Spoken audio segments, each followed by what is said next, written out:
नाशिक महानगरपालिकेची आरक्षण सोडत प्रस्थापित प्रभाग सुरक्षित। काही नगरसेवकांना आरक्षणाचा फटका, तर माजी नगरसेवक राकेश दोंदे यांना निवडणूक लढवता येणार नाही। काय आहे प्रकरण, जाणून घेऊया सविस्तर। नमस्कार, मी साक्षी अनासने, न्यूज 24 महाराष्ट्र लाईव्ह मध्ये आपलं स्वागत। स्थानिक स्वराज्य संस्थांच्या निवडणुकीचं बिगुल वाजलं असून जिल्हा परिषद निवडणुकीसाठी आरक्षण सोडत जाहीर झाली आहे। आता सर्वांचं लक्ष लागलं होतं ते म्हणजे महानगरपालिकेच्या आरक्षण सोडतीकडे। मंगळवार दिनांक 11 नोव्हेंबर रोजी कालिदास कला मंदिर येथे नाशिक महानगरपालिकेच्या आरक्षण सोडत जाहीर करण्यात आले।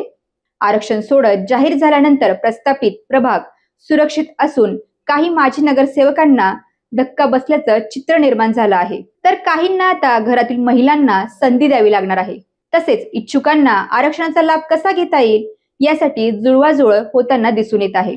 मनपा आयुक्त मनीषा खत्री यांच्या उपस्थितीत 31 प्रभागांसाठी चिठ्ठी पद्धतीने आरक्षण निश्चित करण्यात आले। या प्रक्रियेत विद्यार्थ्यांनी चिठ्ठ्या काढत पारदर्शकतेचं उदाहरण दिलं। सिडको विभागात 24, 25, 28 आणि 29 क्रमांकाच्या प्रभागामध्ये महिलांना मोठी संधी मिळाली आहे। बहुतांश प्रभागामध्ये पूर्वीचेच आरक्षण कायम राहिल्याने अनेकांना दिलासा मिळालेला आहे। मात्र काही ठिकाणी एकाच पक्षातील इच्छुकांची संख्या अधिक असल्याने बंडखोरीलाही खत पाणी मिळण्याची शक्यता वर्तवली जात आहे। सातपूर विभागातील प्रभाग क्रमांक 9 मध्ये माजी नगरसेवक दिनकर पाटील, हेमलता कांडेकर, मनसेचे सलीम शेख, शिवसेनेच्या सीमा निगळ आणि नैना गांगुर्डे यांनी सुटकेचा निश्वास टाकला आहे। तर संतोष गायकवाड, रवींद्र दिवरे आणि दिशा लोंढे यांना आरक्षणाचा फटका बसला आहे।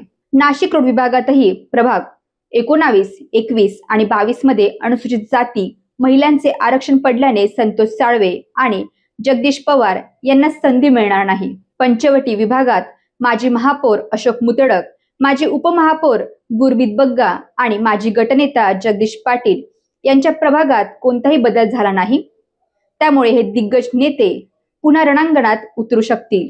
मात्र भाजपचे पुंडलिक खोडे आणि सुरेश खेताडे यांच्या प्रभागात अनुसूचित जमाती महिला आरक्षण पडल्याने त्यांना फटका बसला आहे।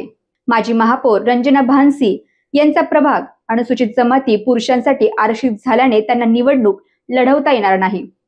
स्थायी समितीचे माजी सभापती गणेश गीते यांना सर्वसाधारण जागेवरून लढावं लागणार आहे किंवा कुटुंबातील महिलेला संधी द्यावी लागेल। एकूण 31 प्रभागामध्ये 122 सदस्यांची निवड होणार आहे। त्यापैकी निम्म्या म्हणजे 61 जागांसाठी महिला राखीव ठेवण्यात आल्या आहेत।